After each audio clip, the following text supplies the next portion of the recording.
কপিলি এখন দলং আৰু বহু স্মৃতি। কপিলি কপিলি ৰাংধালি ছোৱালী ককাদেউতা নাতি আৰু হাতী দেবিলালকে ধৰি নগাঁৱৰ কামপুৰবাসীৰ স্মৃতি।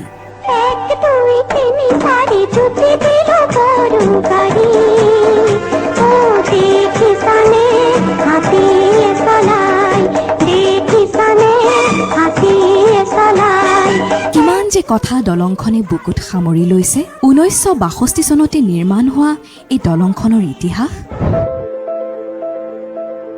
কামপুৰ গোটেই বৃহত্তৰ অঞ্চল সামৰি থকা এই দলংখন 1962 চনত তেতিয়াৰ চহৰ উন্নয়নৰ মন্ত্ৰী আছিলে মতিৰাম বৰা ডাঙৰীয়া।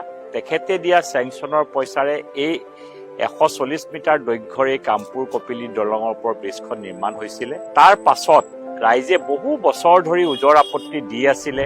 1958 চনত চিন আছে, মানে তেওঁৰ পুৰণি কালৰ স্মৃতি জগাবৰ কাৰণে আহিছে। তো ইয়াত দেখিছে পুৰা ৰেড কাৰ্পেট পাৰি থৈছে। ইয়াৰ দি হাতী ওপৰত উঠি যাব। তো ইয়াৰ পিছৰখিনি মই আপোনালোকক দেখাব বিচাৰিছোঁ। পুৰা ফুলেদি আমাৰ এখন পুৰণি দলং পুৰা সজাই ৰাখিছে। তাৰ কাষতে আমাৰ নতুন দলংখনো আছে আৰু ইয়াৰ আগত উৰণীয়া সেতু আছে, আমাৰ ফ্লাইঅভাৰৰ সেয়া ফিটা কাটিব।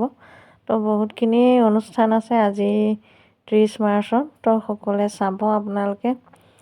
এয়া দেখিছে আমাৰ কামপুৰৰ পৰিৱেশটো বহুত ধুনীয়া কৰি দিছে আৰু বহুত ভাল লাগিছে দেখি পেলাই। তো এয়াই আছে আমাৰ কপিলি নদী আৰু ইয়াত পুৰণা দলংখন। এইখন আমাৰ নতুনখন, যিখনলৈ এতিয়া আমি গৈ আছোঁ। পূৰা মালা চালা দি আছে।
গৌৰৱৰ বিষয় যে কামপুৰৰ ৰেলৱে ষ্টেচনৰ সন্মুখত প্ৰায় 63 কোটি টকাৰে ৰেলৱে অভাৰব্ৰিজ বা উৰণ সেতুখনো আজি আমি ৰাইজৰ বাবে উৎসৰ্গা কৰিলোঁ।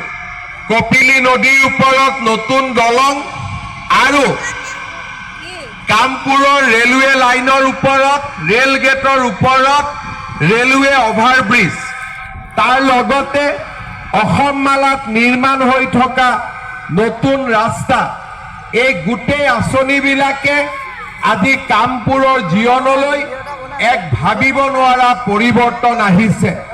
মই